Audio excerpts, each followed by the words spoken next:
Mercedes-Benz is in the habit of making high-performance AMG versions of almost every model it builds in the US these days, and so it didn't take long to figure that the new bargain-priced CLA-Class would sprout one.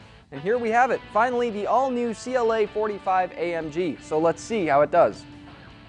The CLA250 already comes with a turbocharged 2-liter 4-cylinder. Its AMG sibling also has a 2-liter Turbo 4, but here it's good for 355 horsepower, 332 pounds-feet of torque. With all-wheel drive and a dual-clutch 7-speed automatic transmission, Mercedes says this thing hits 60 in just 4.5 seconds. Pretty good, right? Unfortunately, most of that seat-of-your-pants kind of feeling of power doesn't really come till 4,000 RPM on the tack. I blame some of that on the transmission. It upshifts very smoothly, but delays on downshift. Sometimes hunts gears is trying to kick down 2-3 gears at the same time, especially in the drivetrain's C mode. That stands for controlled efficiency. You might as well also say it stands for something like cut the fun or something. There's a sport mode, an S mode here. That does improve things a little bit, but overall the whole MO of the car seems to be upshift very soon and fight you on downshifts. Given how the balance of power is really at the top end of the tack, that doesn't really give it a visceral sense of fun unless you're throwing the car around.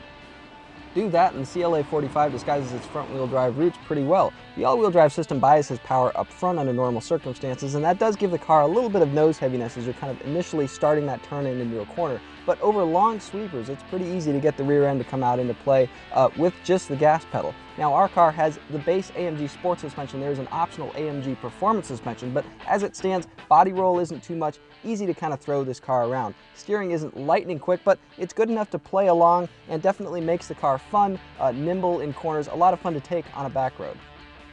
All of that comes in a package that's okay as far as drivability is concerned. Mercedes' tradition of accelerator lag seems to be alive and well here. It's not as bad in the CLA as it is in some of the automakers' larger cars, but even in sport mode, the 45 still takes kind of a beat getting off the line there.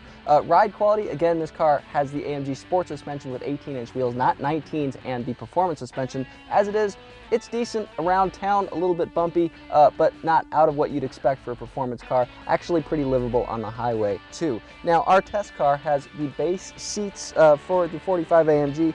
They hold you in pretty well in corners, but the backrest is kind of flat, and the seat cushions at the bottom here are a little bit too small for my legs, and I'm 6 feet tall. There are AMG Performance seats available. That's going to change the whole picture there, so check them out as well. Some of the CLA's bargain price roots show through even in the AMG here. Leather is optional in the 45. Our car has MB Tex, that's fake leather upholstery. Doesn't really look or feel much like the real thing. Materials along the upper dash and the upper doors are fairly consistent, but there's kind of some hard parts here along the lower parts of the dashboard where your knees kind of potentially knock up against. These door locks, the stems here, they're from the old C-Class. They need to go like yesterday. They are horribly cheap. Between the BMW M235i and the Audi S3, the CLA45 AMG has a number of loose competitors. Typical of AMG cars, it kind of establishes itself as the performance tourer of the group with decent ride quality, but characteristic of its architecture, not so good visibility or headroom in the front or rear seats. It has its moments, but we're still scratching our head over pricing. Pricing starts for the CLA45 right under $50,000. That means it's actually the cheapest AMG you can buy right now in the United States, but it's also more than $15,000 above an all-wheel drive CLA250.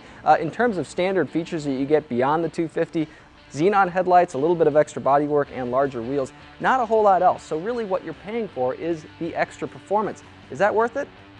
That's up to you.